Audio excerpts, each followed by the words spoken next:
Halo kawan-kawan, apa kabarmu? Kuharap kau baik-baik saja. Kawan, bangsa Indonesia sedang tidak baik-baik saja.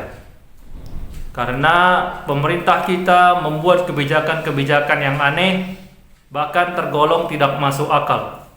Seperti kebijakan dari pemerintah kita yang mengekspor atau mengirimkan bantuan 10.000 ton beras ke negara Palestina dan mempersiapkan atau memberikan 20.000 hektar lahan di daerah Sumatera dan Kalimantan kepada negara Palestina untuk diolah sebagai lahan pertanian, dan di mana hasil pertaniannya nanti akan diberikan kepada negara Palestina. Sungguh kebijakan yang tidak masuk akal dan tidak bisa dinalar secara logika. Kenapa?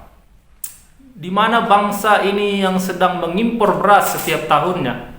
Bahkan tahun 2025 ini bangsa Indonesia mengimpor 95,94 ribu ton beras untuk keperluan bangsa ini. Tetapi dengan PD-nya pemerintah memberikan 10.000 ton beras kepada negara lain. Kebijakan yang aneh, bukan? Di mana bangsa ini sedang kekurangan beras, tapi kita dengan PD-nya mengirim beras 10.000 ton ke negara Palestina. Memang sebagai negara yang penuh dengan kebaikan, dengan adat ketimuran, dengan Pancasila, kita memang punya empati terhadap persoalan yang terjadi di negara Palestina. Tetapi jangan kita menjadi negara yang sok jago, ya, yang anggar hebat, anggar jago. Ibaratnya seperti ini. Indonesia ini itu ibaratkan sebuah rumah di mana presidennya adalah seorang bapak bagi seluruh anak bangsa Indonesia. Nah, kita ilustrasikan di dalam sebuah rumah di mana anak dan istri itu belum kenyang, masih kelaparan, tetapi dengan PD-nya sang bapak atau kepala keluarga memberikan beras, memberikan makanan kepada tetangga yang juga kelaparan. Bagaimana kita bisa memberikan bantuan kepada orang lain sementara kita sendiri pun masih memerlukan bantuan? Nah, ini logikanya. Seperti inilah akal sehatnya. Dan ini memang sangat tidak masuk akal di mana pemerintah begitu PD-nya memberikan lahan 20.000 hektar kepada bangsa lain untuk diolah pertaniannya supaya bisa memberikan makanan kepada negara tersebut. Ibaratnya seperti ini.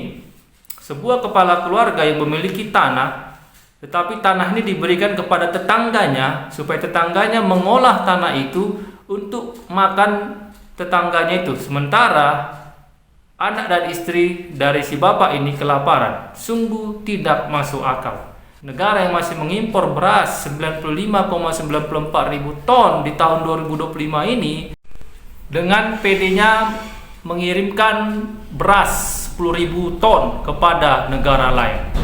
Ya, wahai Bapak Presiden, tolong dong kebijakanmu ini berikan kebijakan yang terbaik. Perhatikan dulu anak-anak bangsa ini.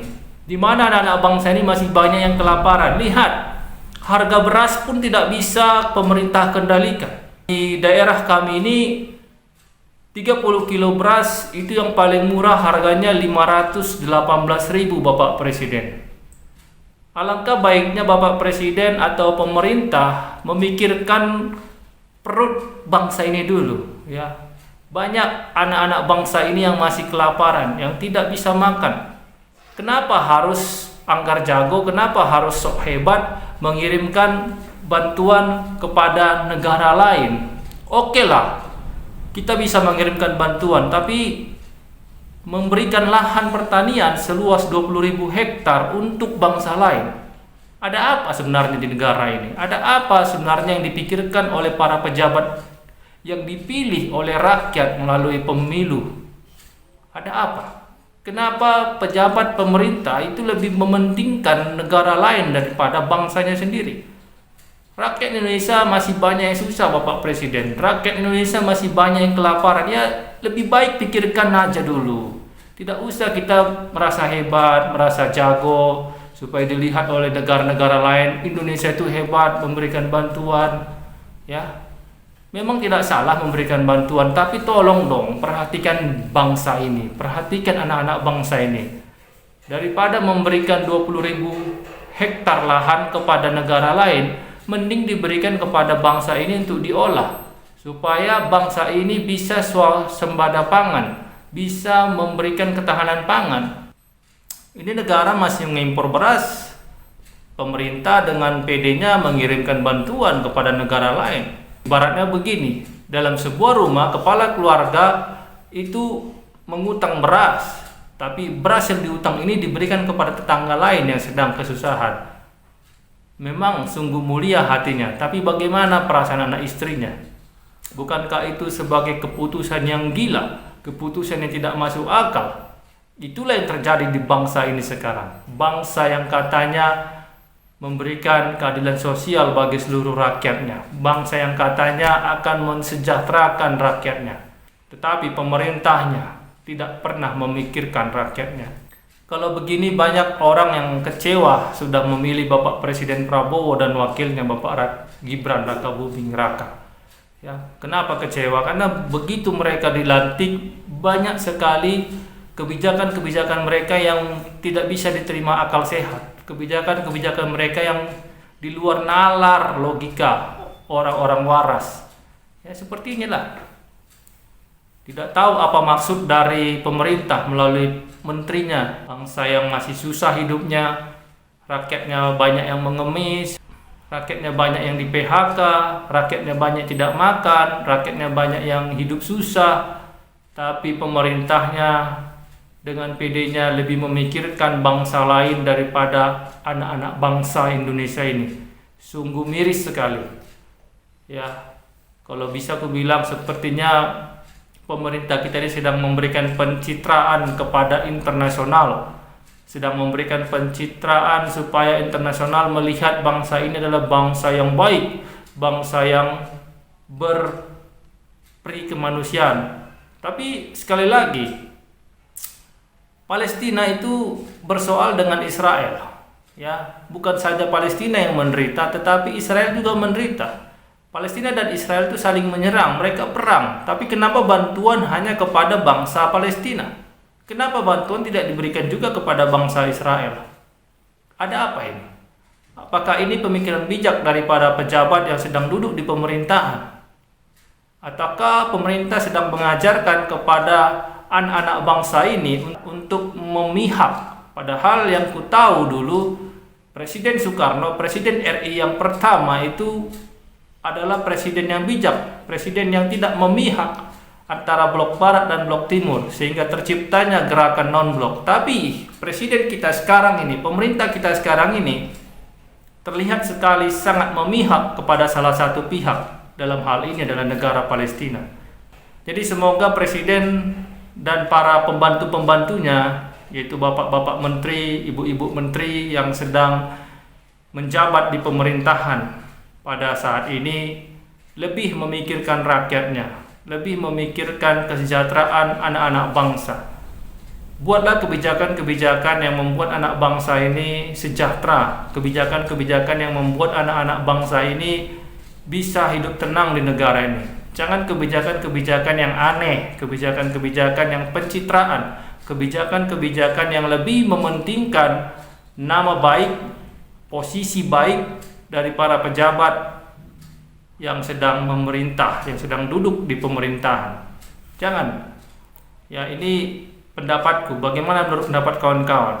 Apakah kawan-kawan setuju dengan sikap pemerintah kita yang memberikan bantuan 10.000 ton beras, sementara kita masih mengimpor 95,94 ribu ton?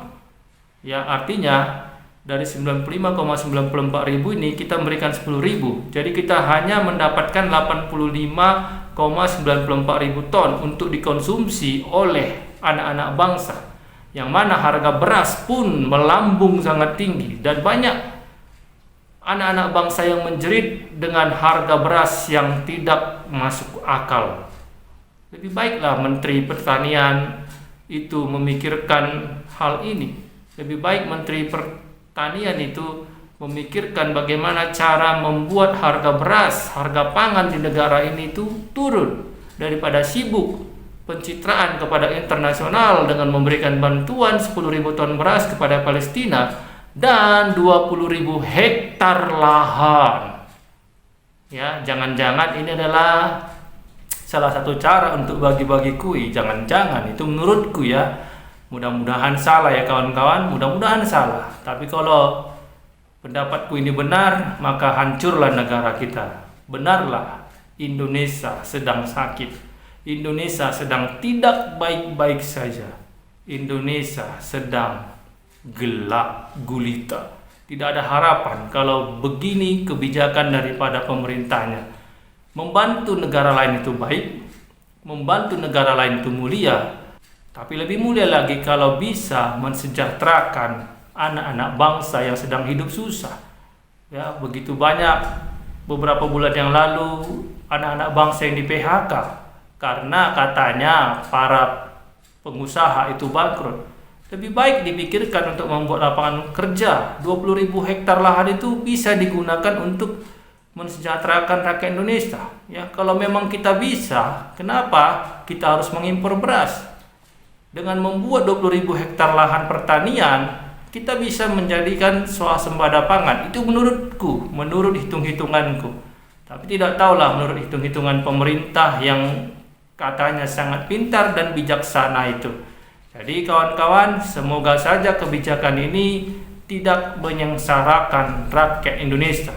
Semoga saja kebijaksanaan ini membawa dampak baik bagi kita. Tapi kalaupun ini membawa dampak buruk, maka banyak-banyaklah berdoa dan banyak-banyaklah berusaha di negara yang memang sangat sulit untuk berusaha ini. Demikian video ini kawan-kawan, sampai jumpa di video selanjutnya dan salam sadar.